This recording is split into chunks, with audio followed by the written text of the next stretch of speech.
My son-in-law moved in to help, but when I found a spreadsheet with a plan to sell my life's work and a lawyer's letter declaring me unfit, I realized his kindness was a quiet war for everything I loved. If you're watching this, hit the like button and subscribe and let me know where you're watching from. My name is Marian Ellis. I'm 62 years old, and for most of my life, I measured wealth in laughter, not ledger books. My husband Paul and I built a life in a sprawling, slightly shabby Victorian house in a town called Cedar Bend. Paul was a high school history teacher with a passion for old maps. I ran a small flower shop downtown, Marion's Blooms. We weren't rich, but we were rich in other ways. Our home was always full of Paul's students needing extra help, of neighbors stopping by for coffee, of the scent of my flowers from the shop filling every room. We had one daughter, Lily, our miracle baby, born after years of hoping. She was all light and curiosity, with her father's gentle heart and my stubborn streak. The real treasure of our lives, though, was the house itself, the Maple Street house, everyone called it. Paul's great-grandfather had built it. It had creaky floorboards, stained glass windows in the hallway that cast rainbows on the walls in the afternoon, and a huge, wild backyard with an ancient apple tree. We'd inherited it when Paul's parents passed, mortgage-free. It was our anchor. Paul used to say the house had a soul, that it remembered every Christmas, every birthday, every tear and celebration within its walls. When Paul died suddenly of a heart attack 5 years ago, the house held me up. Its familiar sounds, the sigh of the porch swing, the particular groan of the third stair were a comfort. They were echoes of him. Lily, then 25 and living in the city, moved back home to be with me. We grieved together, two women in a house full of memories, trying to stitch our lives back together. Lily threw herself into her art. She was a gifted ceramicist making beautiful, whimsical pottery. She turned the sunroom into a studio. I kept the flower shop going, though my heart wasn't in it like before. We developed a quiet, comforting rhythm. Our life was small, but it was ours. It was safe. Then, 2 years after Paul's death, Lily met Mark. She brought him home for dinner, her cheeks pink with a shy happiness I hadn't seen in so long. Mark was impressive. 15 years older than Lily, sharply handsome, with the confident air of a man who was used to success. He was a financial consultant from the city. He drove a car that cost more than my shop made in a year. He was charming in a polished way. He complimented my cooking, asked thoughtful questions about Paul, and admired Lily's pottery with what seemed like genuine interest. "Such a unique talent," he'd say, holding one of her vases. "There's a real market for this kind of craftsmanship if it's positioned correctly." I wanted to be happy for Lily. I was so desperate to see her smile again. But something about Mark set a tiny alarm bell ringing deep inside me. It was the way his eyes would slowly catalog a room, as if mentally appraising every object. It was how he always steered conversations toward money, investments, property values, asset management.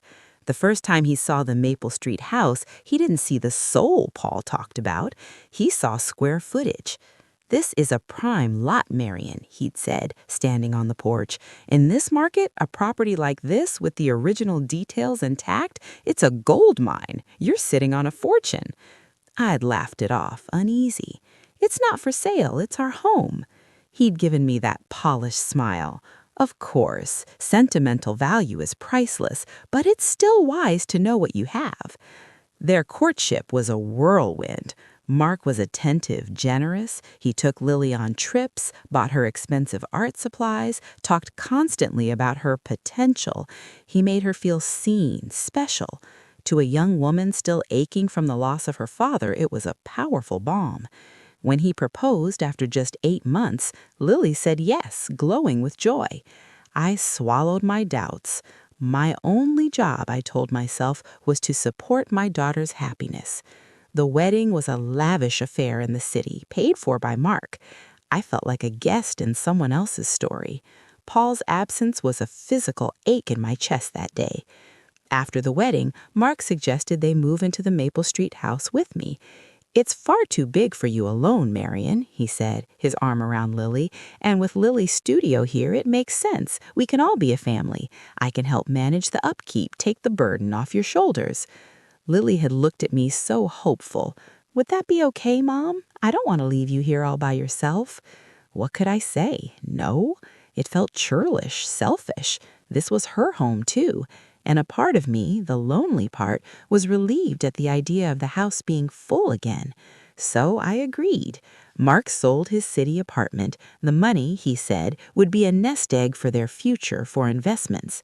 He moved in with sleek, modern furniture that clashed with our well-loved, comfortable things.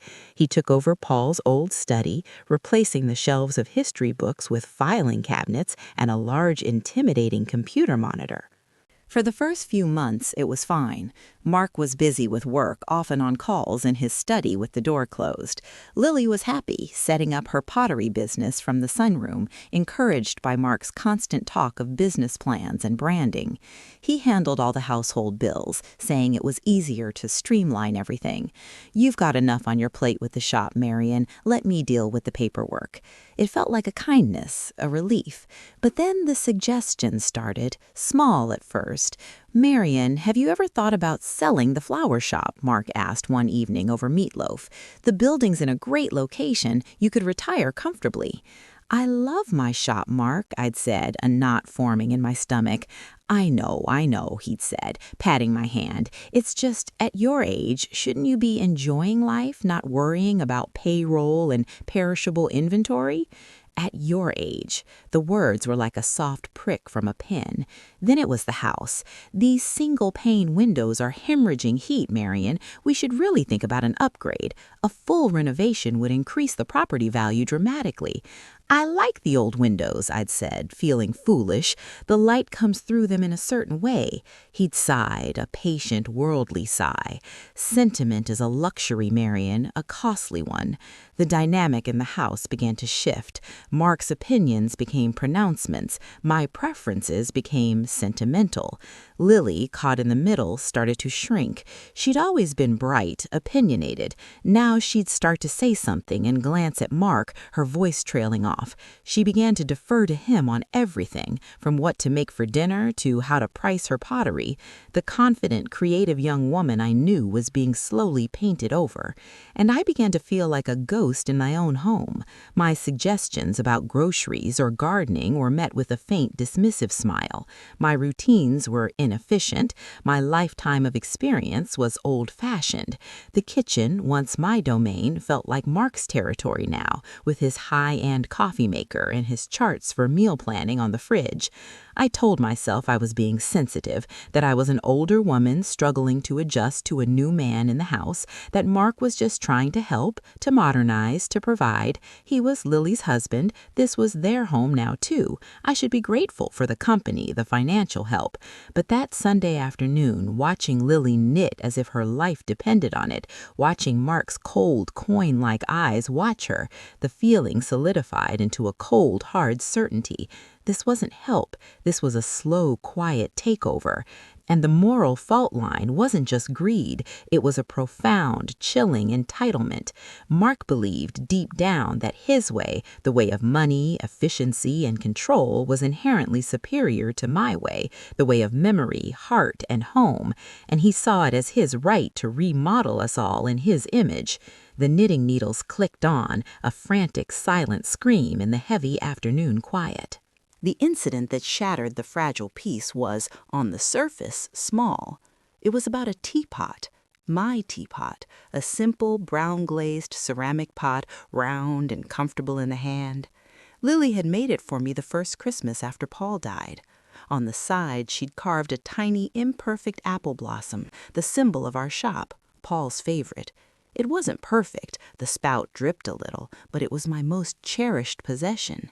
Every morning I used it to make my tea, feeling the ghost of her love and its warmth. One Tuesday I came downstairs to find it gone. In its place on the counter was a sleek stainless steel electric kettle, all sharp angles and blinking lights. "Where's my teapot?" I asked, my voice too loud in the quiet kitchen. Mark was at the table, scrolling through his tablet. He didn't look up. That old thing? I put it away. This is much more efficient, Marion. Boils water in 90 seconds, precise temperature control. It's what professionals use. A simple, cold statement. He had removed something sacred to me and called it that old thing. I want it back, I said, my hands trembling at my sides. Now he looked up, his expression one of mild, patronizing confusion. It's just a teapot. This is an upgrade. You'll get used to it. It's not just a teapot. The words burst out of me, fueled by months of swallowed feelings. Lily made it for me. It's important. Where is it? Lily appeared in the doorway, her face pale. Mark, what's going on? Your mother is upset about a kitchen appliance, he said, his tone implying I was being absurd. My teapot, Lily, the one you made. He took it. Lily's eyes darted between us, a trapped animal. Oh, I'm sure it's somewhere, Mom. Maybe it's in a cupboard? It belongs on the stove, I said, my gaze locked on Mark. Where I left it. Mark placed his tablet down with deliberate slowness. Marion, he said, his voice dropping into a calm, condescending register meant to placate a child. This is a shared kitchen now. We need to think about functionality, efficiency. That chipped old pot was a safety hazard and an eyesore. This kettle is better for everyone. Can't you see that? The sheer, breathtaking arrogance of it stole my breath. He was telling me what was better for me in my kitchen about an object filled with my daughter's love and my grief. It's my house, I whispered, the words feeling dangerous and true. A flicker of something, impatience, annoyance, crossed his face. Then it smoothed over. It's our home, he corrected gently, and as part of this family, I'm making decisions that improve our shared quality of life. Now let's not fight over a teapot. Lily, darling, why don't you make your mother some tea with the new kettle? She'll see how much better it is. He turned back to his tablet, the conversation clearly closed. Lily stood frozen for a second, then moved robotically toward the new kettle. She couldn't look at me. The betrayal wasn't just Mark's casual vandalism of my heart. It was Lily's silence, her compliance. I turned and walked out of the kitchen. I didn't go looking for the teapot. I knew I wouldn't find it. He had hidden it, or worse. The message was clear. My attachments were trivial. My feelings were irrational. His logic, his efficiency, his modern sensibility were law. That night I lay in bed, the emptiness in my chest a physical pain. I thought of Paul. What would he have done? He would have been quietly, fiercely furious. He would have taken my hand and said, Marion, this is your domain. No one gets to dictate the meaning of your hearth.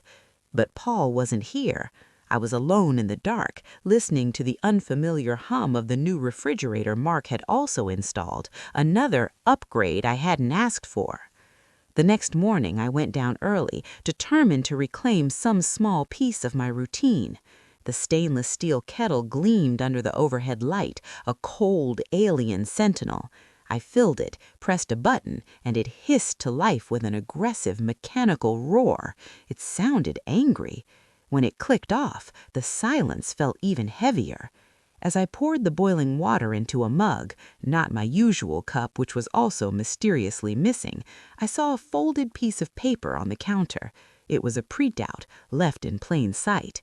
A budget spreadsheet. At the top it read, Monthly Household Efficiency Analysis, Ellis Residence. My eyes scanned the columns. It itemized everything. The grocery bill with notes like, Excessive organic premium, can reduce. The utility costs, heating inefficiency due to old windows, major loss. And then a new line that made my blood run cold. Florist shop revenue versus potential commercial rental income, projected annual shortfall, $28,500. He was analyzing my shop, my life's work, turning it into a line item showing a shortfall. But the final note, typed in red, was the trigger.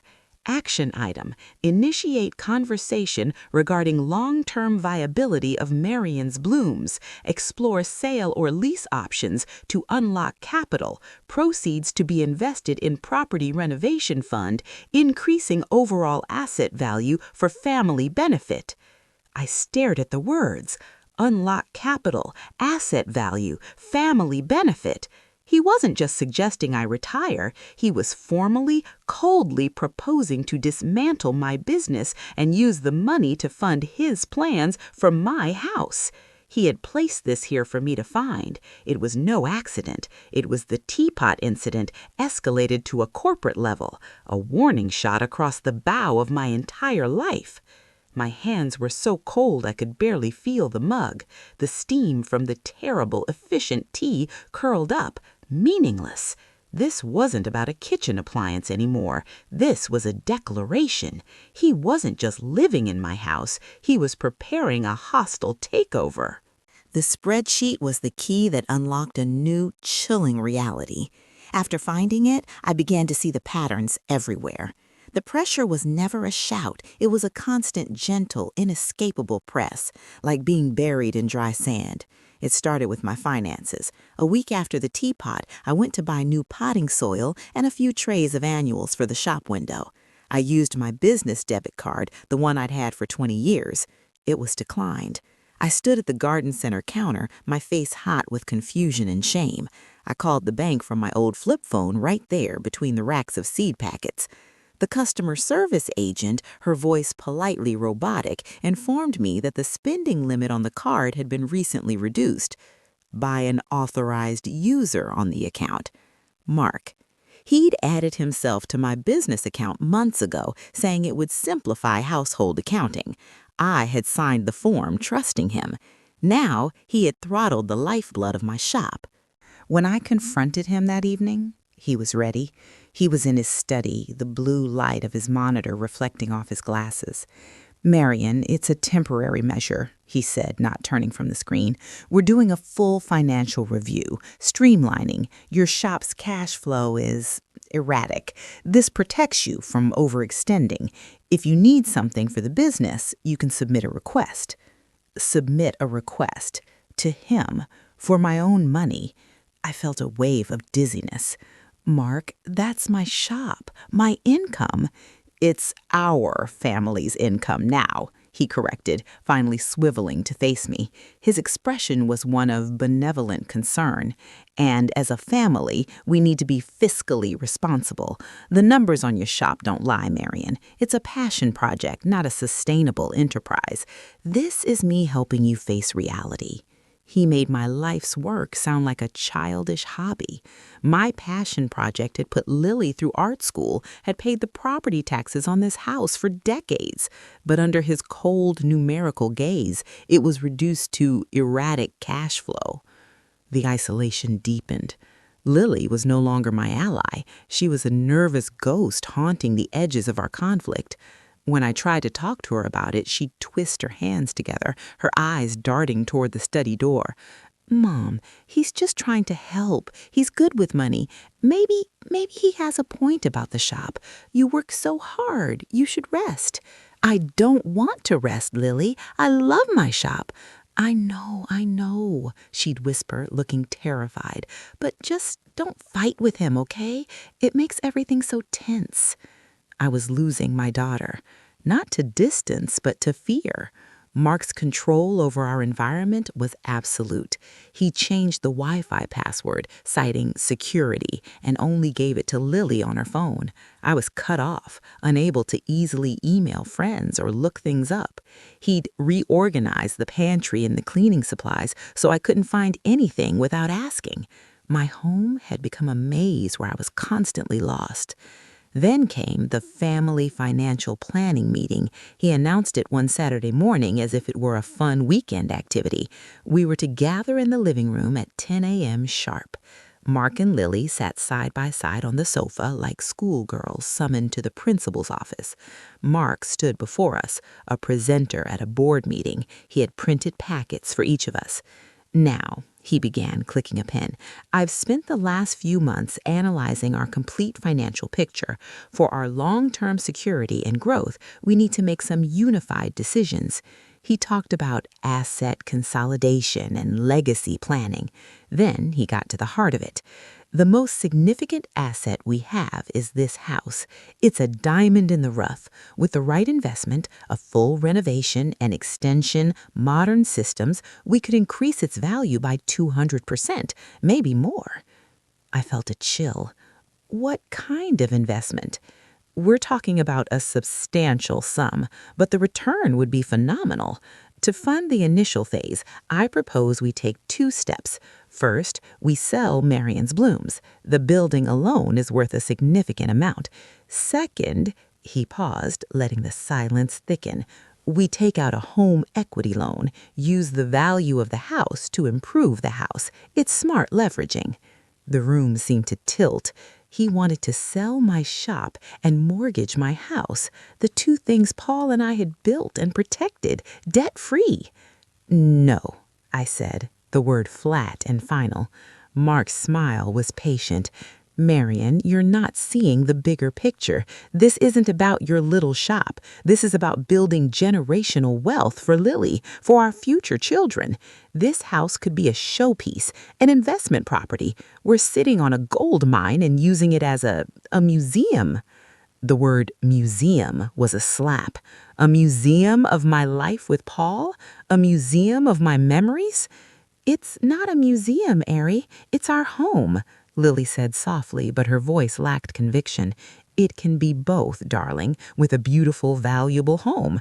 Think of the studio we could build for you. Top-of-the-line kiln, proper gallery space, not that cramped sunroom. I saw the temptation flicker in Lily's eyes. He was offering her a bribe, using her dreams as a lever against my past. I won't agree to a mortgage, Mark, I said, my voice trembling despite my effort to steady it. This house is paid for. Paul and I never wanted that burden. Sentiment over security again, Mark sighed, making a note on his pad. It's not a burden, it's a tool. But fine, let's table the loan discussion for now. The shop, however, is a non-negotiable drain. The numbers are clear. I've already spoken to a commercial real estate agent. He's confident we can get a quick sale. He'd spoken to an agent. Behind my back. The betrayal was so casual, so administrative. You had no right, I whispered. I have every right, he said, his tone cooling several degrees. I am your son-in-law. I am a member of this family, and I am trying to save this family from poor financial decisions made out of emotion. My fiduciary duty is to our collective future. He used words like fiduciary duty in my living room. He was recasting my love for my work and my home as a moral failing, a threat to the family. The meeting ended with nothing resolved, but the lines were drawn. After that, the atmosphere in the house was pure frost. Mark began sleeping in the guest room. Meals, when we ate together, were silent except for the scraping of cutlery. Lily retreated further into her pottery, but even that was tainted. I'd hear Mark in her studio, his voice a low murmur. This glaze is too inconsistent, Lily. The market wants perfection. Here, let me show you the cost analysis of your materials. He was systematically dismantling her confidence, too, remaking her art into a product, her joy into a spreadsheet. The final crushing pressure was the most personal. It was a Thursday.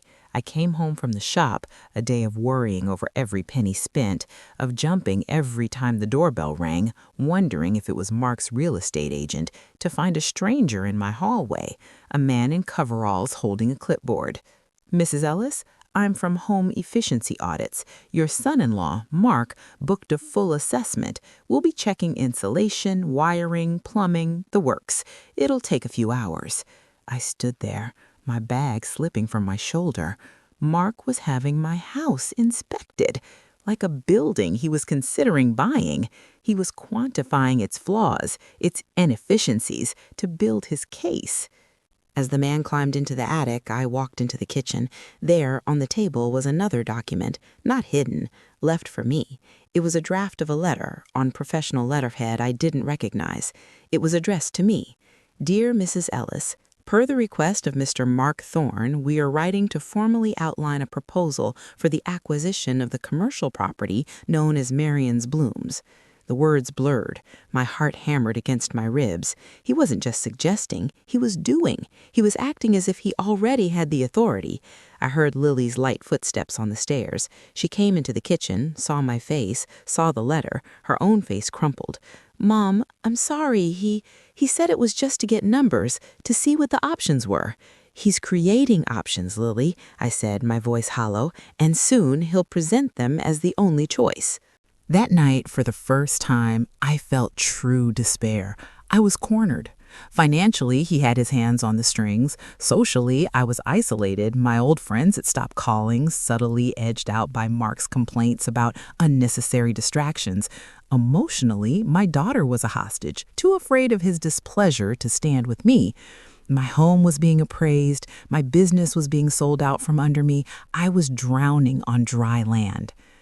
I sat on the edge of my bed, in the room I'd shared with Paul, and I felt a loneliness so profound it was like a physical void. The house, my protector, felt like a beautiful cage. He had all the keys, the money, the paperwork, the fear. I had nothing but my name on a deed and a heart full of memories that he considered worthless. In the deep silence of that terrible night, a single clear thought cut through the despair. It was fragile, but it was sharp. He has all the paperwork. I need to get my own.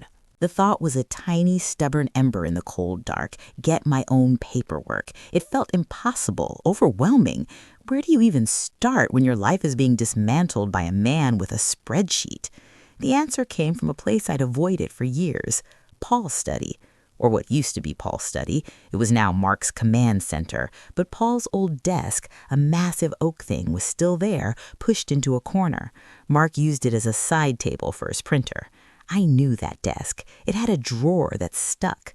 Paul used to joke it was where he hid his secret treasure. On a Wednesday afternoon, when Mark was at a networking lunch in the city, I stood outside the closed study door. My heart was a frantic bird in my chest. This felt like trespassing. But it was my house, my husband's desk. I turned the knob. The room smelled of Mark's expensive cologne and ozone from electronics. I went straight to the old desk. Kneeling, I pulled on the sticky bottom drawer. It gave with a familiar groaning protest. Inside were not treasures, but the quiet archaeology of our life together. Old teaching awards, bundles of letters tied to the ribbon, a broken pocket watch, and at the very back, a thick, dusty manila folder. I pulled it out. Written in Paul's neat school teacher script on the tab was House and Shop, titles, deeds, important. My breath caught. I opened it. There it was, the original deed for the Maple Street house, going back to Paul's great-grandfather, the warranty deed from his parents to us, the simple, beautiful line, Paul Richard Ellis and Marion Grace Ellis as joint tenants with right of survivorship, and below that, the death certificate for Paul, and a subsequent document affirming the title was now solely in my name. No liens, no mortgages, just my name. Beneath that was the paperwork for my shop, the sale agreement, the deed, the business license, all in my name, Marion Grace Ellis, sole proprietor. I held these papers, the physical proof of my ownership, and they felt like a shield. They were my ground, but a shield alone wouldn't win this war. I needed to understand what I was up against. I needed to see Mark's moves. I looked at his sleek, modern desk. The filing cabinet beside it was locked, but on the desk next to his keyboard was a small, leather-bound notebook. It was open. My eyes scanned the page. It wasn't personal notes. It was a list. 1. Consolidate banking. Done. 2. Establish financial control. Done. 3. Undermine emotional attachment to shop. In progress. 4. Neutralize sentimental resistance to property development. In progress. 5. Secure Lily's alignment. In progress. 6. Explore legal avenues for asset transfer or co-ownership. Contact LS re spousal property claims and elderly influence. The last line turned my blood to ice. elderly influence? He was looking into ways to declare me unfit, to say Lily should control my assets, or that as her husband he should? And who was LS? A lawyer? This wasn't just pressure, this was a blueprint, a campaign plan, and I was the objective to be secured. I had to move. I carefully replaced Paul's folder in the stuck drawer. I took out my phone, my old simple phone that couldn't even take good pictures, and I did the only thing I could think of. I typed a name into a search bar at the library website I could still access on its slow browser. L.S. Attorney, Cedar Bend. It came back with one result: Lawrence Sterling, Esquire. Family law, estate planning, elder law. Elder law. The chill deepened. I wrote the name and address on a scrap of paper from Paul's drawer, my hand shaking. I needed advice, but not just from anyone. I needed someone who knew me, knew Paul, knew this house. I thought of the people in this town. My friends had drifted, but there were others, professionals. I thought of Frankie Nguyen, who ran the hardware store. His father had been Paul's best friend. Frankie was around Lily's age, sharp, kind, and he saw everything that happened in this town. More importantly, he'd installed my new shop locks years ago. He knew about deeds and property lines from helping his dad with rental units. It was a risk, but I had to start somewhere. The next day, under the guise of needing a new washer for a leaky faucet, I went to Nguyen's hardware. The bell jingled, a sound from my old life. Frankie was behind the counter, helping Mrs. Henderson choose paint samples. When he saw me, his warm smile faltered for a second. He'd heard things, I was sure. The town gossip mill had been fed by Mark's loud opinions on my quaint shop and outdated house. When Mrs. Henderson left, I approached the counter. "Frankie," I said, my voice low, I need to ask you something, in private." He nodded, his expression turning serious. "Back office, Mrs. Ellis, come on." In the cramped, paper-strewn office that smelled of sawdust and coffee, I didn't know how to begin, so I just showed him. I opened my bag and took out the photocopies I'd made at the library of my deed and shop papers. "I need to know," I said, my voice barely a whisper, Can my son-in-law do anything with my house or my shop if I don't agree? If I say no?" Frankie took the papers, his eyes scanning them. "These are clear, Mrs. Ellis. Sole owner, both properties." He looked up at me. "Has he asked you to sign anything?" "No, not yet, but he's talking about selling my shop, taking out a mortgage. He's got my bank accounts locked down." Frankie's face darkened. He leaned forward. "Mrs. Ellis, listen to me. This is important. He can't sell what's in your name. He can't get a loan on your house without your signature and a notary and a whole lot of paperwork you'd have to be part of. But," he hesitated, "if he's controlling your money, that's a problem. And if he's talking to lawyers," he pointed to the name I'd scribbled, "Lawrence Sterling. Do you know him?" I asked. Frankie's mouth set in a thin line.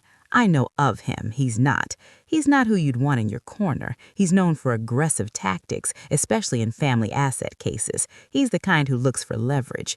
Frankie looked at me, really looked at me, seeing the fear and exhaustion I'd been hiding.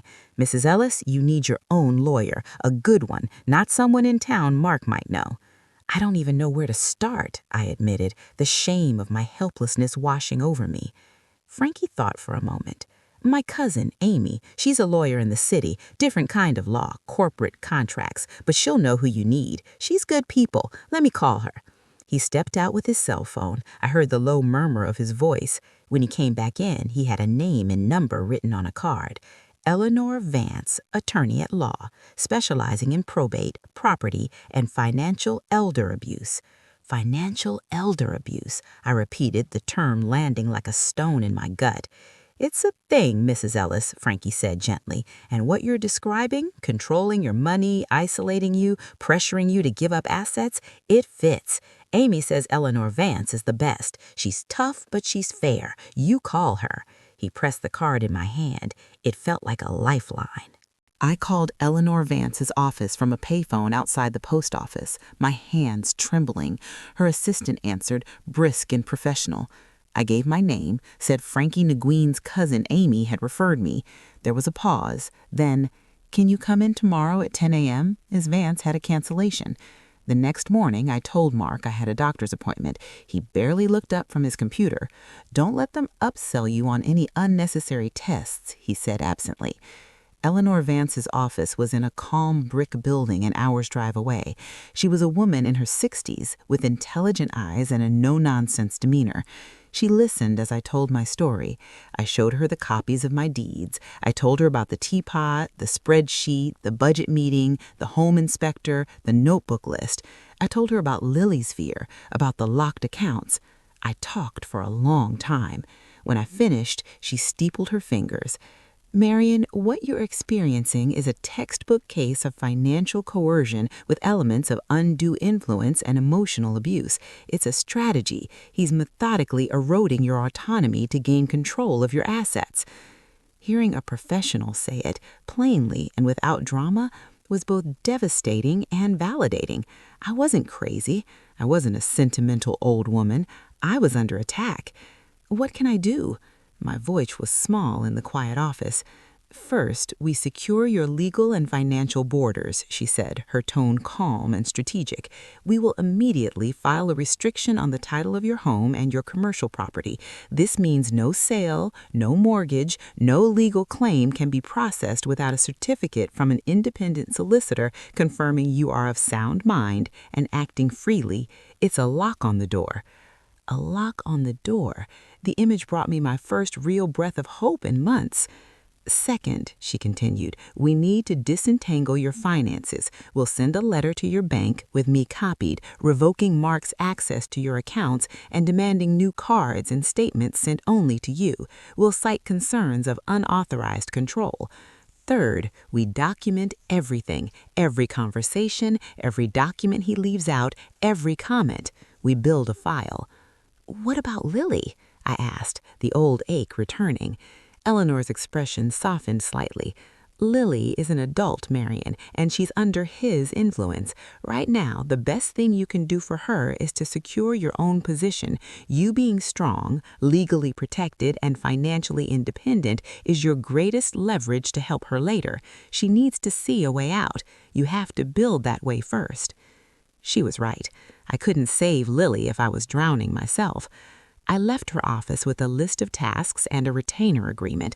The weight was still there, but it had shifted. It was no longer the crushing weight of helplessness. It was the heavy, determined weight of a plan. Driving home, the world looked different. The trees weren't just scenery. They were landmarks on my road back to myself. The house, when I pulled up, didn't look like a cage. It looked like a fortress I needed to relearn how to defend. Mark was in the living room when I walked in. "How was the doctor?" he asked, not looking away from the financial news on TV. "Enlightening," I said, my voice steadier than it had been in a long time. He glanced at me, a flicker of surprise at my tone, then he shrugged and turned back to the screen. I walked upstairs to my room. I took out the card Eleanor Vance had given me and the notes I'd made. I looked at the deed copies. The power balance hadn't been restored, but for the first time I could see it clearly. He had the tactics of pressure and fear. I had the law, the deed, and the truth, and now I had a general. The revelation wasn't a solution, it was a map. And for the first time since that white envelope of a spreadsheet appeared, I knew which direction to walk. The war wasn't over, but I was no longer an unarmed civilian. I was gathering my weapons, and I would fight for my home, not with tears, but with quiet, immovable resolve. The clarity I found in Eleanor Vance's office was a cold, clean light. It didn't warm me, but it showed me the path ahead, step by step. My first move was internal. I stopped arguing. When Mark left another article about maximizing real estate assets on the kitchen table, I didn't react. I simply moved it to the recycling bin. When he talked about the inevitable sale of my shop, I'd say, "I'll consider it," in a tone so neutral it seemed to confuse him. I became a gray, unresponsive stone in his stream of pressure. I gave him no emotional feedback to work with, no resistance to push against. My silence, my lack of engagement, was more disconcerting to him than my tears had been. He'd watch me, a question in his eyes, but I'd just meet his gaze with a calm, empty look before going back to my book or my gardening. I was conserving every ounce of energy for the steps I had to take, steps that required secrecy and precision. With Eleanor's guidance, we began to build our fortress. The first brick was the land registry restriction. She filed it electronically. Within days, a silent legal shield was in place over my home and my shop. No transaction could occur without a solicitor confirming my independent consent. Mark would never know it was there unless he tried to break through it. It was a profound relief, like hearing a deadbolt click shut in a house you thought was vulnerable. The second step was financial. Eleanor drafted a formal letter to my bank. It was a masterpiece of legal politeness, citing concerns regarding unauthorized financial influence and formally revoking any and all access from Mark Thorne. It demanded new debit cards, new PINs, and that all future correspondence be sent to a post office box I rented under the name of my shop. I signed it with a hand that only shook a little. We sent it by registered mail. A week later, a plain white envelope containing a new bank card arrived at the P.O. box. Holding it, a simple piece of plastic, felt like holding my freedom. My pension and the shop's modest income were mine again, flowing into an account he couldn't touch. I didn't close the old joint account he'd siphoned money into. Not yet. Let him think he still had that leverage. For now, it was a decoy. Gathering evidence was a delicate, secretive operation. I became a ghost in my own home, moving quietly when Mark was out. I found the notebook again and, with my heart hammering, took clear photos of every page with a camera on the cheap prepaid phone I'd bought with cash from my new account. I photographed the home efficiency audit report left on the counter with its damning list of necessary and costly upgrades. I couldn't access his computer or locked filing cabinet, but I didn't need to. He was arrogant. He left his plans in the open, sure I was too old or too sentimental to understand their significance. My most important ally, however, wasn't a document. It was Frankie from the hardware store. I visited him again, this time with a different request. "Frankie, do you know anyone who's good with discreet photography? I need to document the condition of my property for insurance." It was a thin story, but he understood. He put me in touch with a retired surveyor, Walter, who did freelance work. Walter was a quiet man in his 70s with kind eyes and a professional-grade digital camera. He came to the shop one afternoon as a customer, and I showed him around. Then later that week, from his car parked discreetly down the street, he took dozens of photographs of the exterior of my home. He captured its beautiful, well-maintained state, the fresh paint I'd done myself 2 summers ago, the tended garden, the solid roof. He also captured Mark's car in the driveway, the new, expensive-looking security light Mark had installed without asking me. It was visual proof that this was a loved home, not a derelict property in need of a savior. I also needed to understand Mark's past. Eleanor had suggested it. "People like this often have patterns," she'd said. I had no way to hire a private investigator, but I had the internet at the library and a growing sense of determination. Slowly, over several library sessions, I pieced together a public history. Mark Thorne had been married before, briefly, in his 30s. The divorce records were sealed, but a search of property records showed he and his ex-wife had owned a condo. It was sold 6 months after the divorce, and the ex-wife's name disappeared from all subsequent records. A woman with her name popped up in a different state 2 years later. It was circumstantial, but it felt like a pattern. Entanglement, then a clean, financially advantageous exit. I also looked up Lawrence Sterling, the attorney. His firm's website was slick, full of phrases like protecting family wealth and strategic asset management. One case study, with details blurred, boasted about securing a significant property interest for a client whose elderly parent was making irrational financial decisions. My stomach turned. I printed it. All this information I carefully organized in a plain cardboard box, which I stored in the one place I was sure Mark would never look, a locked trunk in the dusty attic next to Paul's old college textbooks. It was my arsenal. My plan extended beyond law and evidence. I needed to rebuild my own standing, my own network. I began, tentatively, to re-engage with the town. I didn't complain about Mark. Instead, I went to the grocery store at my usual time and made a point of chatting with familiar faces. I'd say things like, "Oh, Mark has so many ideas for the old house, it's hard to keep up," with a warm, slightly bewildered laugh. I was subtly painting a picture, a well-meaning but overbearing son-in-law, a beloved local woman slightly overwhelmed by his big city ways. I was making myself visible again, weaving myself back into the community's fabric. I was creating witnesses. I also reached out, cautiously, to Lily, not to confront or conspire, but to connect.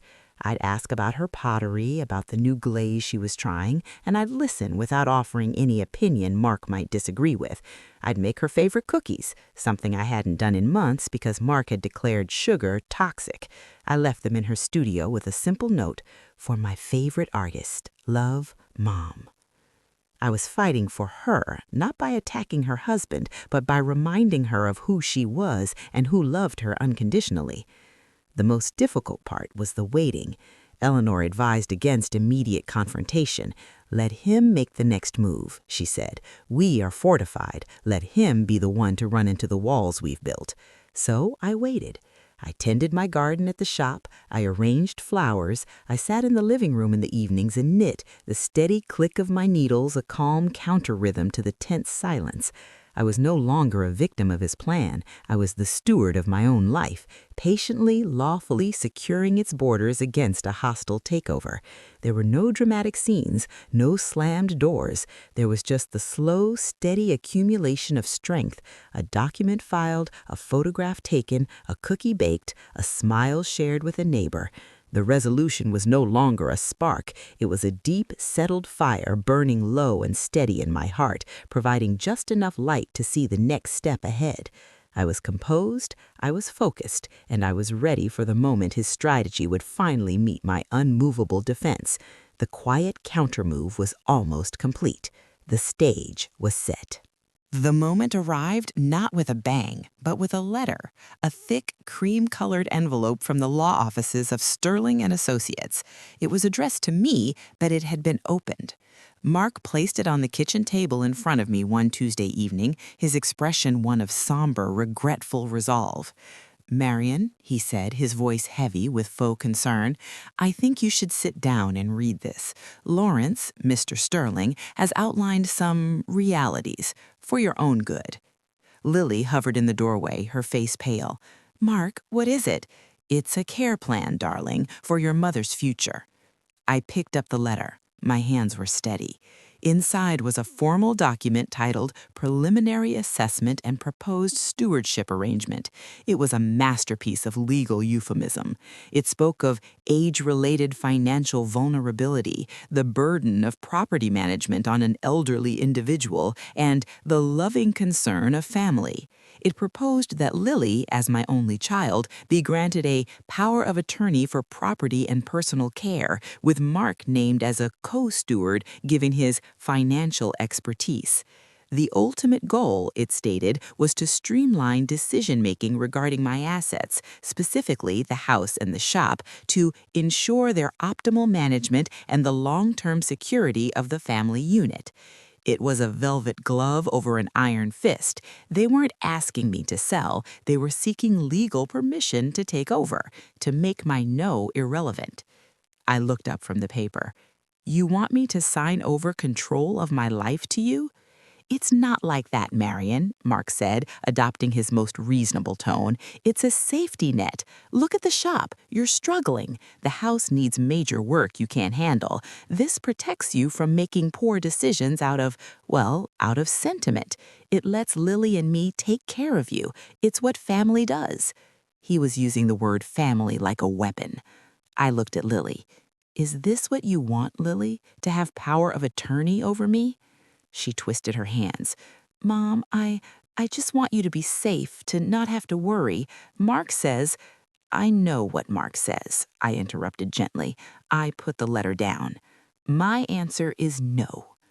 Mark's patience finally snapped. The benevolent mask slipped, revealing the cold strategist beneath. No isn't an option, Marion. Your stubbornness is becoming a liability to yourself and to this family. Mr. Sterling is prepared to file a petition with the court if necessary, citing concerning signs of financial mismanagement and inflexibility. That would be a public, ugly process. Do you really want that? It was the threat he'd always held in reserve: take over by persuasion or take over by legal force. I stood up. I felt a profound calm. This was the move Eleanor and I had been waiting for. "I'll need to discuss this with my own attorney, of course," I said, my voice even. Mark blinked, thrown. "Your own what?" "My attorney, Eleanor Vance. Surely, before signing such a serious document, independent legal advice is required. Mr. Sterling would know that." A flicker of unease crossed his face. He hadn't expected me to have a lawyer. He'd expected cowed acceptance or tearful defiance, not a calm reference to procedure. "That's unnecessary," he recovered. "This is a family matter." "It's a legal matter," I corrected, "and I will be consulting my lawyer. Now, if you'll excuse me."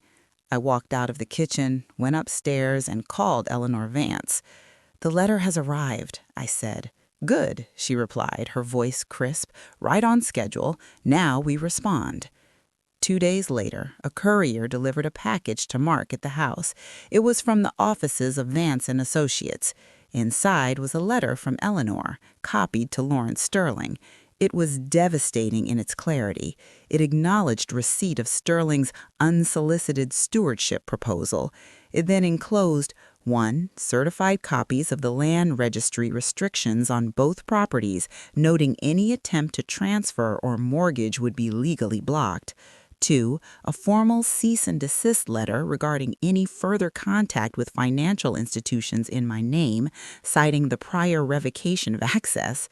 3. A forensic accountant's preliminary review, arranged by Eleanor, of the joint household account, highlighting large regular transfers from my pension into an investment account in Mark's name only, with a note that this could be construed as misappropriation of funds. 4. Photographic evidence of the home's excellent condition, countering any narrative of burdensome disrepair. 5. A draft copy of a civil complaint for financial coercion and undue influence ready to be filed. The letter concluded, "Given the above, we suggest your client gives immediate and serious consideration to withdrawing his proposal and any related petitions.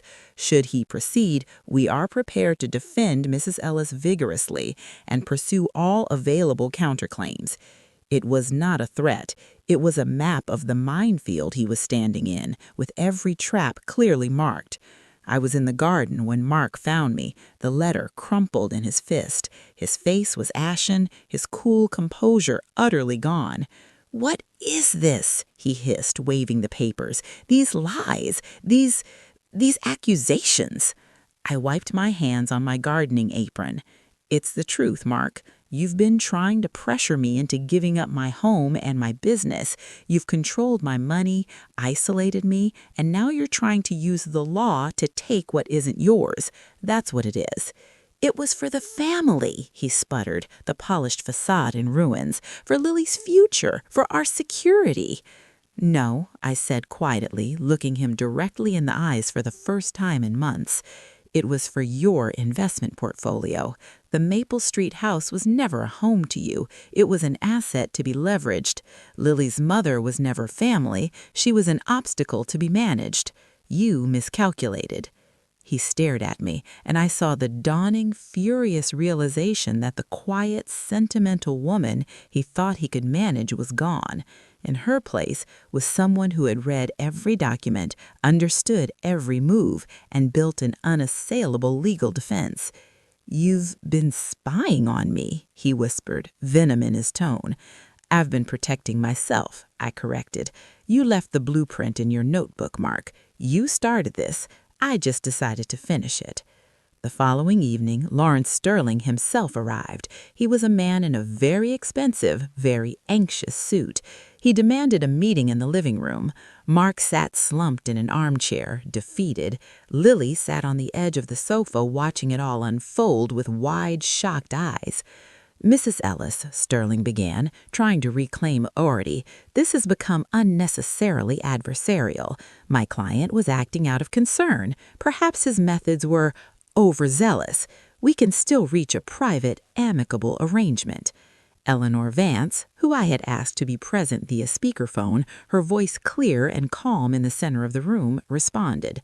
Mr. Sterling, overzealous is an interesting word for financial coercion and attempted undue influence.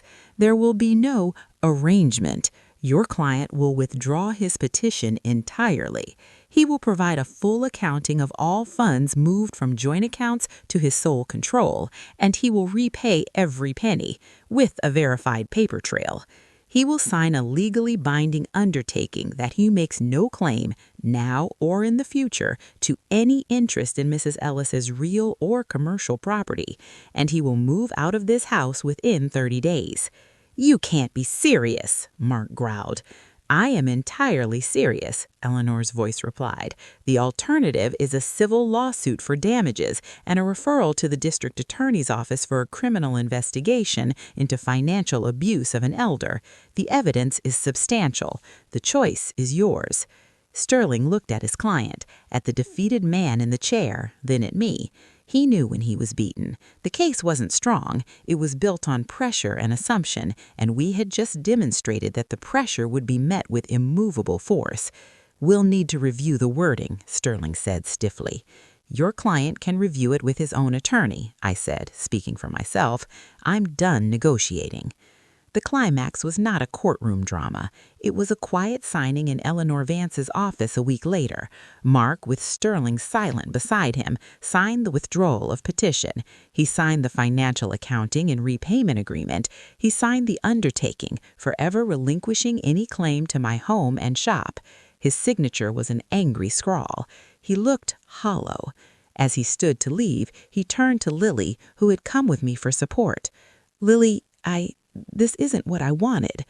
Lily looked at the man she had married, and for the first time I saw not fear in her eyes, but a clear, cold recognition.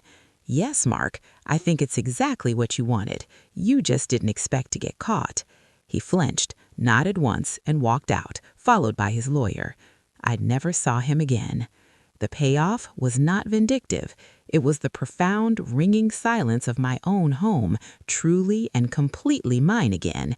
It was the sound of the front door closing for the final time on a long, painful mistake. It was the weight of the signed documents in my hand, not trophies of victory, but title deeds to my own peace, reclaimed. The siege was over. The walls of the Maple Street house had held, and I was still standing inside them with my daughter beside me, unshakably and finally free. The aftermath was not a celebration. It was a careful, quiet unbuilding, a returning to ourselves. The first thing I did after Mark's car disappeared down Maple Street for the last time was to go to the kitchen. I opened the highest cupboard, the one above the refrigerator where I needed a step stool. I reached into the back, behind the platter we only used at Thanksgiving, and my fingers closed around the familiar round shape. I pulled out Lily's teapot. He hadn't destroyed it. He had just hidden it away, out of my reach, a symbol of his control. I washed off the thin layer of dust, filled it with water, and set it on the stove. The soft, familiar whistle that soon filled the kitchen was the sweetest sound I had heard in over a year. I made a pot of Earl Grey, poured it into my own chipped mug, which I found in the back of another cupboard, and took it to the living room. I sat in my favorite chair, the one by the window where Paul used to read, and I just listened to the creak of the house settling back into its old rhythms, to the birds in the apple tree, to the absence of judgment, of spreadsheets, of cold, assessing silence. I drank the entire pot, and then I cried. Not the desperate, stifled tears of before, but a deep, cleansing release of all the tension, the fear, the loneliness I had held inside for so long. The practicalities unfolded slowly. Mark's things were packed by a removal company he arranged. I boxed up the impersonal leftovers, the stainless steel kettle and the expensive ergonomic chair from his study, and left them in the shed. I moved his cold, modern desk out of Paul's study and sold it online. Watching it go felt like exhaling a breath I'd been holding in my bones. I put Paul's old oak desk back in the center of the room, dusted his books, and opened the stained glass windows to let in the air. Financially, I was recovering. The money Mark returned was a modest sum, but it was mine. My pension and shop income flowed freely again. I had to be careful. I delayed replacing the shop van for another season. I grew more of the flowers I sold, but the anxiety was gone. The money was mine to manage or mismanage on my own terms. There was no one sighing over a receipt, no one tracking my spending. The simplicity felt clean, honest. Lily stayed. That was the greatest gift. In the weeks after Mark left, she moved her things from the guest room back into her old childhood bedroom.